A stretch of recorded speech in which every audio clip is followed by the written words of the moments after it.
Hello, everyone. Thank you for joining us again on another video. And today we're going to take a look at the Star Wars Black Series Darth Vader Emperor's Wrath. All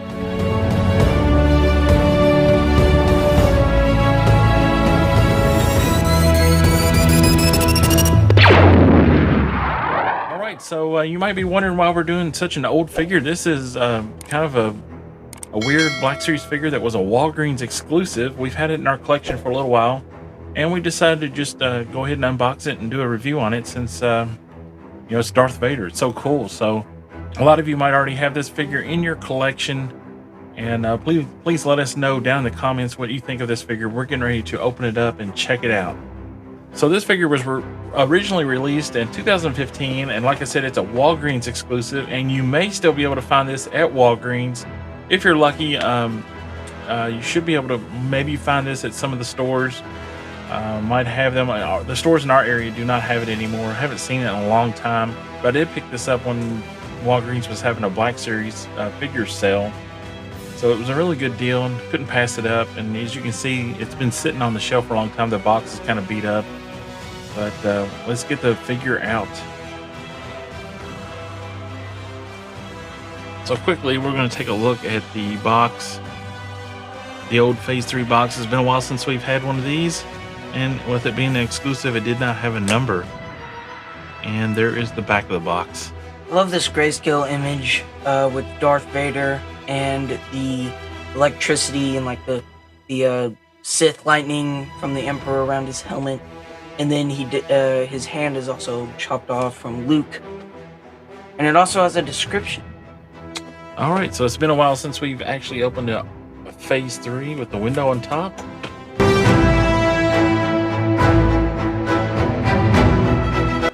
That is the figure in the blister pack right there. All right, so we got Vader fully unboxed here, and there's quite a few visual or differences between this Vader and the others we have. Most notably, the helmet is kind of like semi-translucent, and it's like he's getting attacked by the Emperor's Force lightning, and you can see like lightning going through his helmet. And some of the other differences is there's a metal chain around the cape. The others Vaders that we have do not have that metal chain. I believe the original release Black Series Vader did. Yeah. The one with the removable helmet. But the ones we have, the 40th Anniversary Edition and the Rogue One Edition and the Empire Strikes Back Edition, do not. So, and this is, representative of Return of the Jedi. So his armor has more silver in it. And the soft goods are different too. The cape has these little pockets in the corners, and I guess that's to reinforce the corners. Not sure why they did that, but there's a little triangle sewn into the corners here. And I have noticed on the chest here, this little it's kind of fabric that goes around. It looks like it's like one big piece instead of two pieces on each side. It looks like it's one big piece with a hole cut in the middle for the control pad on his chest. Oh yeah, I see that. So it is, instead of it just being like these like robes, it's actually wrapped around his body, which that's interesting. Yeah, and then they just like sliced it down the middle to expose the control panel that controls his breathing, I guess. So that is totally different.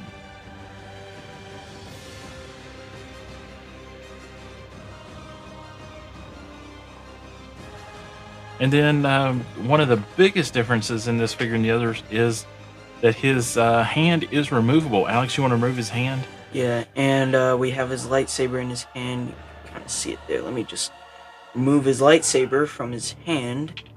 And in there, you can see the wires. Really, it's supposed to be like that, but the wires are hidden. But then you can pull it off, and it's like a peg, and that's pretty cool. It's like the end of Return of the Jedi, where Luke cut off his hand, and the wires of the robotics of his suit. Pretty cool. That is pretty cool. They did a good job on that. That is really cool. Yeah. It would be pretty nice if there was some like wires like sticking out, but I don't really know how they do that unless they use like string or something. Because if they molded the wires, they'd have to be pretty thick so they don't break. And I really don't know how they would do that with the hand having to go on there as well. Yeah, the hand, it doesn't have any like joints or anything, but you can kind of sort of like slide it off of the wrist to kind of get it to go different ways. With the other hand, it does have like a articulation. Hinge. Yeah, like a hinge. Move it down or up like that. It's using force choke or something, or force pushing.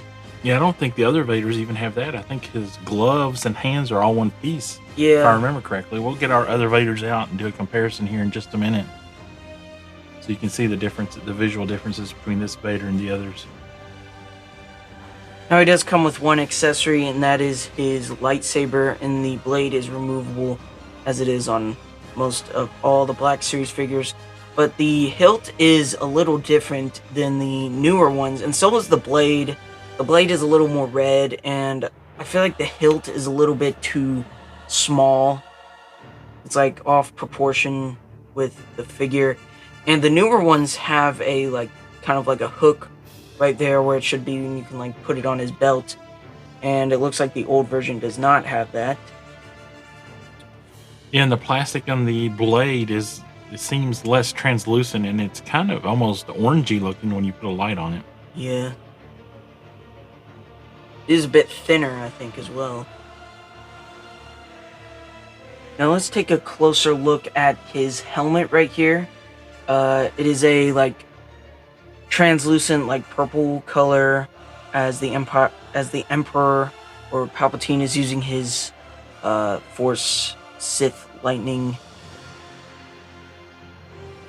back there. Yeah, and let's put a strong light on it so we can light up the inside. And maybe too much light there.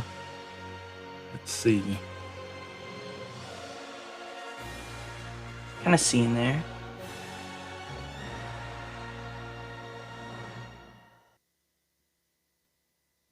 Whoa.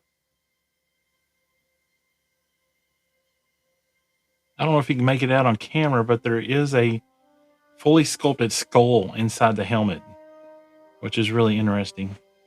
And on the skull, there's like painted lightning on the skull. Let's put this light up to it. There, you can kind of see the lightning inside, or the skull and the lightning on the skull right there. Yeah, it's pretty interesting that Hasbro went through the trouble to actually put a skull inside the helmet. Really interesting. Now, I do want to say, this is one of the figures that I really wish they would do in the Archive series. I feel like we really could use a newer version of this figure.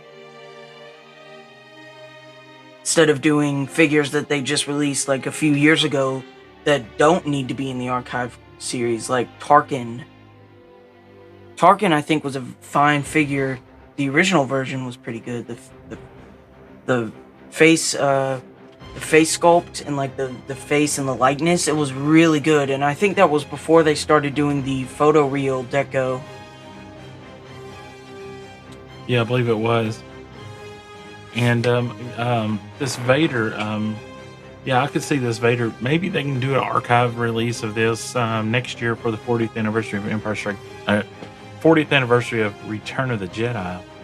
I'm sure we'll get a new Vader for the 40th anniversary of Return of the Jedi with a removable helmet.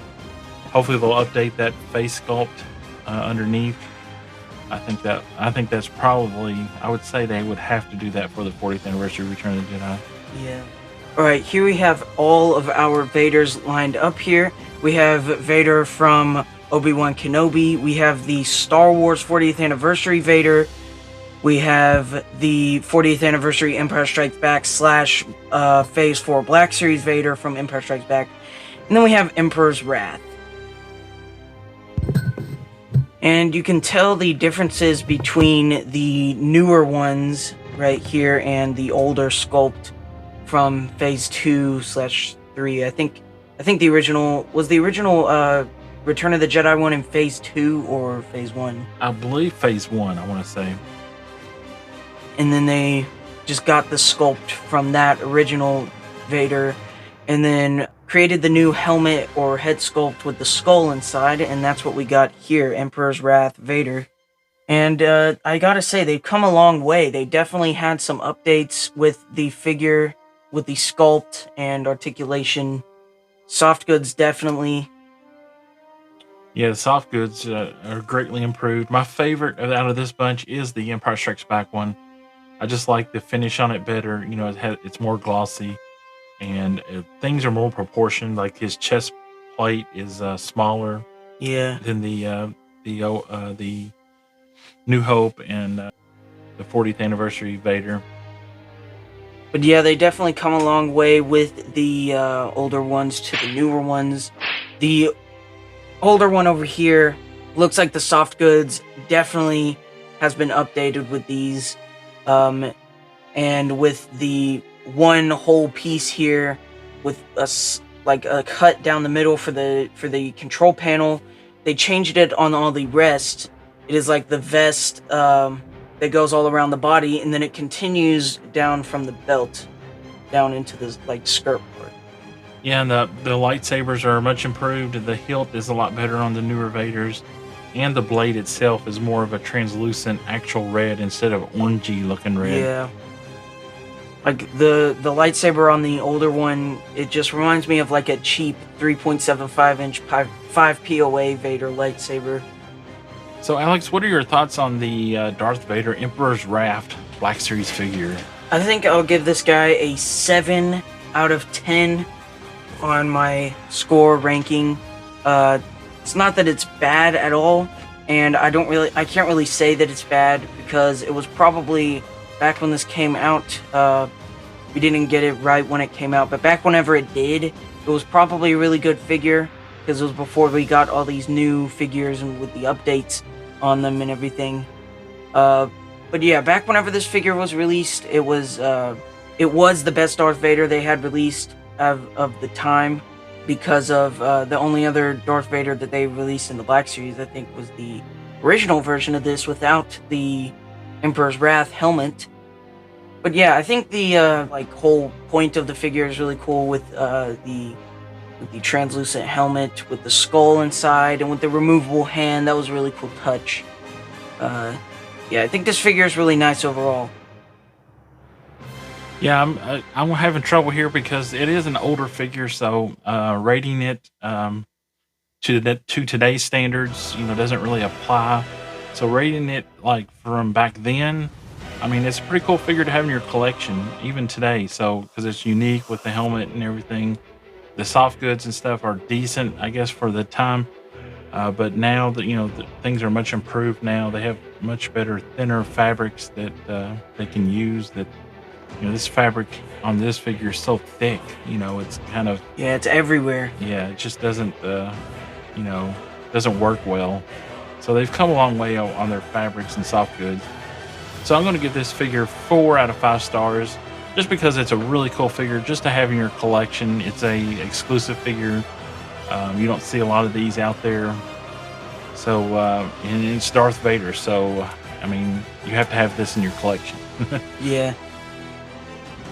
And here I have a little diorama set up here of Darth Vader picking up the Emperor to his doom, thrown down the reactor shaft, which leads to the core of the second Death Star. And yeah, that's basically how this all happened, but who doesn't know that? Who hasn't seen Return of the Jedi? Yeah, really cool diorama setup, Alex. I don't know how you got Vader to stand up holding the Emperor, but that's really cool. Yeah, the iconic scene from Return of the Jedi. So yeah, it's nice to have this figure to actually do that. And you've got his arm or his hand missing there, so that's really cool. All right, guys, thank you for joining us on this video. I hope you enjoyed it. Please give us a like, leave us a comment down below, and subscribe to the channel, please. Alex, take us out. May the Force be with you, always.